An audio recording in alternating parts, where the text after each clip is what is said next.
مولانا روم مثنوی میں، مثنوی یہ معنوی میں، اپنی مثنوی میں ایک واقعہ بیان کرتے ہیں، اس طرح حکایت ہے اور اس میں پھر تمثیل ہے، اس سے نتیجہ لے کر بعد میں مسئلہ بیان کرتے ہیں۔ بیان کرتے ہیں کہ ایک مرتبہ 4 آدمی مختلف اقوام کے، مختلف نیشنز کے 4 آدمی اکٹھے جمع تھے، ان کو کسی نے کچھ پیسے دیے کہ کچھ کھا لو۔ ان میں سے ایک ایرانی تھا، ایک عرب تھا، ایک ترک تھا، ایک رومی تھا، 4 آدمی اکٹھے، پیسے دیے کہ کوئی پھل کھا لو۔ ایرانی نے کہا کہ ان پیسوں سے انگور منگا دو۔ ایرانی نے کیا کہا؟ انگور منگوا دو۔ فوری طور پہ عرب بولا نہیں، لا ارید انگور، ارید عنب، عنب منگوا دو۔ اس نے کہا مجھے عنب چاہیے۔ رومی بولا نہ انگور چاہیے نہ عنب، اپنی زبان میں۔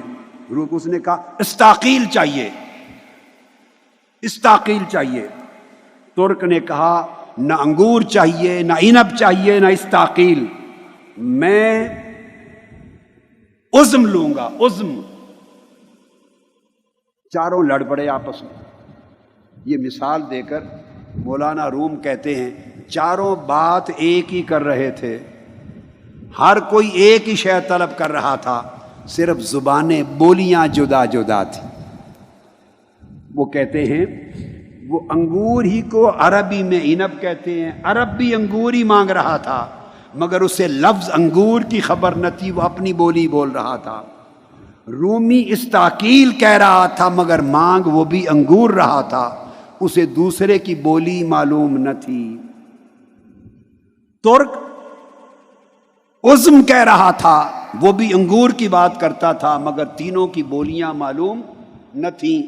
میں ایڈ کر لیتا ہوں، اگر 5واں آدمی انگریز ہوتا، انگریز، وہ کہتا I don't want anything, I just want grapes. I don't want عنب، I don't want انگور، I don't want عزم، I don't want استاقیل، I just want grapes۔ تو 5واں بھی۔ تو مولانا روم یہ ساری مثال دے کے کہتے ہیں بہت سے لوگ جھگڑا کرتے ہیں مگر بات ایک ہی کر رہے ہوتے ہیں، ان کو ایک دوسرے کی بولی کی سمجھ نہیں ہوتی۔ بولیاں جدا جدا ہونے سے بعض اوقات قول جدا ہو جاتے ہیں، مشرب جدا ہو جاتے ہیں، جھگڑا اور فساد پھیل جاتا ہے۔ اب یہاں اس بات پر میں تفریح کرتا ہوں، اس بات پہ میں تفریح کرتا ہوں۔ ایک دوسرے کی بولی معلوم نہیں، کوئی زبان کی بولی بول رہا ہے،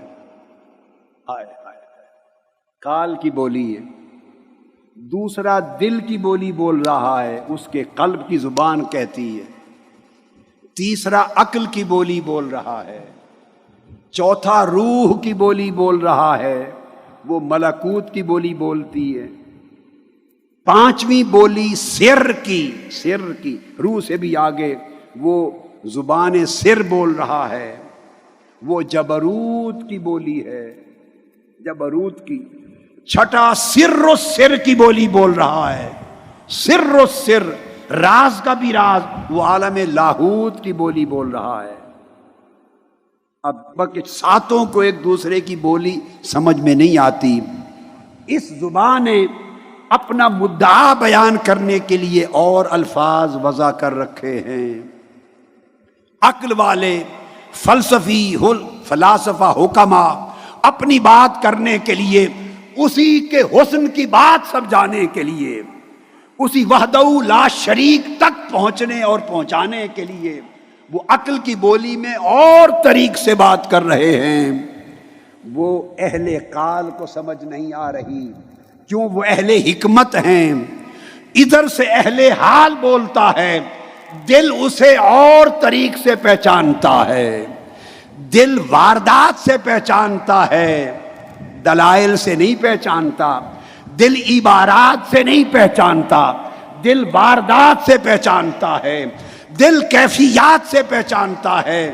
حال والا قلب کی بولی بولتا ہے جو اس بستی سے بھی آگے گزر گیا ہے، جسے معرفت مل گئی ہے وہ روح کی ملکوتی زبان میں بات کرتا ہے، جو آگے گزر گیا ہے وہ جبروتی زبان میں بات کرتا ہے، جسے اور پردے اٹھ گئے ہیں وہ لاہوتی زبان میں بات کرتا ہے، وہ اس پہ فتویٰ لگا رہا ہے، وہ اس پہ فتویٰ لگا رہا ہے۔ دنیا میں جھگڑے ہو رہے ہیں اور یہ سمجھ نہیں کہ بات ایک ہی ہو رہی ہے۔ مولانا روم کہتے ہیں اگر اس جھگڑے فساد کی دنیا میں کوئی ایک شخص ایسا آ جائے جسے ساری بولیاں آتی ہوں، وہ سارے فساد ختم کر دے گا۔ یہ مولانا روم کہتے ہیں۔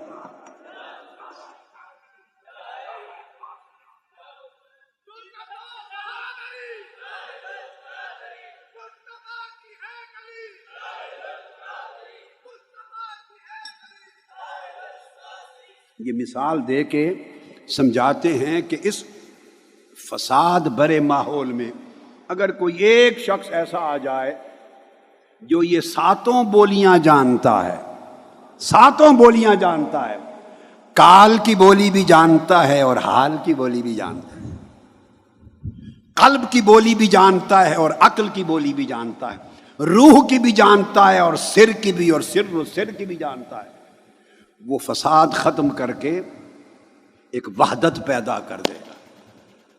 اس انداز سے، یہ تمثیلی انداز ہے، حکایتی انداز ہے، مولانا روم ہر مسئلے کو اس طرح سمجھاتے چلے جاتے ہیں۔